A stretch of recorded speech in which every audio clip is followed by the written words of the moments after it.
মাননীয় স্পিকার, আপনাকে ধন্যবাদ। মাননীয় স্পিকার, গত 17 বছর ধরে বাংলাদেশের এক গুমতন্ত্র চলেছে, ফেসিবাদের নির্যাতনতন্ত্র চলেছে এবং এমন এক দুঃশাসন চলেছে যে দুঃশাসনে নামাজ পড়লেও বলা হতো জঙ্গি। সেই রকম একটা ইসলামোফোবিক সিচুয়েশন থেকে আমরা আজকে পার্লামেন্টে দাঁড়াইতে পেরেছি। এই জন্য আল্লাহর দরবারে শুকরিয়া আদায় করতেছি, আলহামদুলিল্লাহ। সেই সাথে আমি আজকে শরীফ ওসমান হাদি সহকারে জুলাই অভ্যুত্থানের সেই 1400 শহীদকে আমি শ্রদ্ধা ভরে স্মরণ করছি। আল্লাহর কাছে দোয়া করছি আল্লাহ যেন তাদেরকে জান্নাতে উচ্চ মাকাম দান করেন। সেই সাথে আমি স্মরণ করতেছি আধিপত্যবাদ বিরোধীর যত শহীদ রয়েছেন, বিশেষ করে এন্টি ইন্ডিয়ান হিজমনির আমাদের সবার পরিচিত বেগম খালেদা জিয়াকে আজকে আমি থাকলে হয়তো আমরা ভালো লাগতো, তাকে আমি স্মরণ করছি, তার জন্য আমি দোয়া করতেছি। মাননীয় স্পিকার, আমি এমন এক জেলা থেকে এসেছি, আমার জেলার সামনে বিশেষণ যুক্ত করা হয় দারিদ্রতম জেলা, একটা মঙ্গা পীড়িত জেলা, একটা নদী ভাঙ্গন পীড়িত জেলা। মাননীয় স্পিকার, আমরা অন্য অন্য জেলা থেকে 200 বছর পিছিয়ে আছি। মাননীয় স্পিকার, আমি ওই সব মানুষকে, আমার অঞ্চলের ওই প্রত্যন্ত অঞ্চলের চর যাত্রাপুর, চর গোরখমন্ডল এবং চর বড়াইবাড়ি, চর বিদ্যানন্দ মানুষগুলোকে ধন্যবাদ জানাতে চাই, যাদের কথা বলার জন্য আজকে আমি পার্লামেন্টে দাঁড়িয়েছি। মাননীয় স্পিকার, এই 54 বছর ধরে আমার অঞ্চলকে শোষিত, অবহেলিত, বঞ্চিত, বৈষম্য করে রাখা হয়েছে। মাননীয় স্পিকার, আজকে আপনার মাধ্যমে আমি তাদেরকে শুধু ধন্যবাদ নয়, আমি কিছু আহ্বান জানাতে চাই।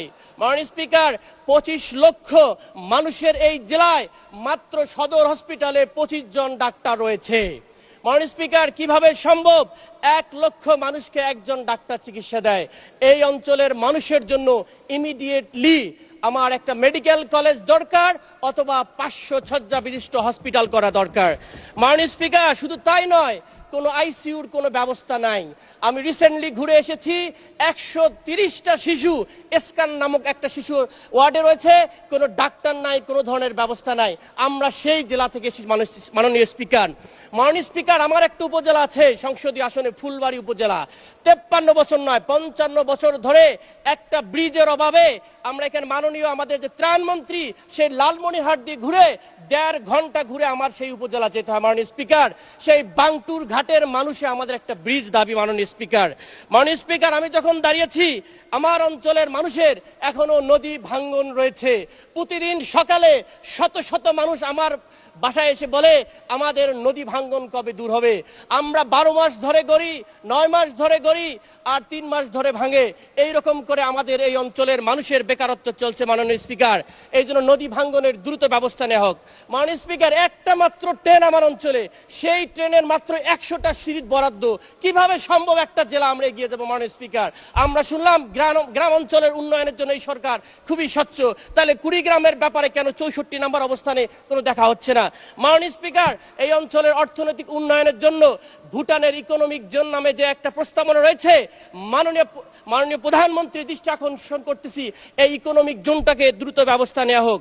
মাননীয় স্পিকার, আমি শেষ করতে চাই, তার আগে আমি আমাদের সরকারকে কিছু কথা বলতে চাই। 935 খ্রিস্টাব্দে নিজামুল মুলক তার একটা বই লিখেছিলেন, সিয়াসিয়াতনামা। ওখানে উনি স্পষ্ট করে সরকারকে বার্তা করে বলেছেন, শাসককে, আপনি যদি প্রকৃত ন্যায়পরায়ণ শাসক হতে চান, আপনাকে নিউট্রাল, নিরপেক্ষ হতে হবে এবং আপনার দলের জনগোষ্ঠীকে কন্ট্রোল করতে হবে। মাননীয় স্পিকার, এইটাকে সামনে রেখে আমি 5টা কথা বলতে চাই, আমাকে 1 মিনিট সময় বাড়িয়ে দিবেন। 1 নম্বর, গণতন্ত্র শুধু সংখ্যা নয়, এটা একটা নীতি, স্বচ্ছতা, জবাবদিহিতা এবং বিরোধীদের কণ্ঠকে স্পষ্ট বয়ান দেওয়ার সুযোগ করে দেয়া। মাননীয় স্পিকার, 2 নম্বর, বাংলাদেশের সার্বভৌমত্ব শুধু সীমানায় নয়, অর্থনৈতিক সার্বভৌমত্ব, রাজনৈতিক সার্বভৌমত্ব এবং আধিপত্য বিরোধীর একটা কালচার, বাংলাদেশি কালচার থাকা দরকার। মাননীয় স্পিকার, সর্বশেষ বলতে চাই, প্রতিষ্ঠান যদি না টেকে, বাংলাদেশ রাষ্ট্র টিকবে না, সরকার টিকবে হয়তো। এই প্রতিষ্ঠানের স্বচ্ছতার জন্যই এই জুলাই অভ্যুত্থান, জুলাই সনদ, এই রিফর্মটাকে, মিশনটাকে নেওয়া হয়েছে। মাননীয় স্পিকার, সুতরাং আমি চাই আপনারা এই জুলাই সনদের স্বচ্ছতার সহিত বাস্তবায়ন করবেন। আমরা যখন এলাকায় যাই, মাননীয় স্পিকার, খুবই কষ্ট লাগে। আপনি আমাদের অভিভাবক, আপনারা দেখেন একজন চেয়ারম্যানের একটা বসার জায়গা আছে, একজন উপজেলা চেয়ারম্যানের একটা বসার জায়গা আছে, আমি তাদের বিরোধিতা করতেছি না।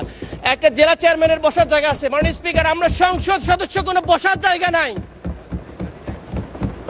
মাননীয় স্পিকার, আমরা ট্যাক্স ফ্রি গাড়ি আমরা নিব না বলে দিলাম, কিন্তু আমরা দেখেন একজন এসিল্যান্ডেরও, আমি তার বিরোধী, এসিল্যান্ডেরও একটা গাড়ি আছে।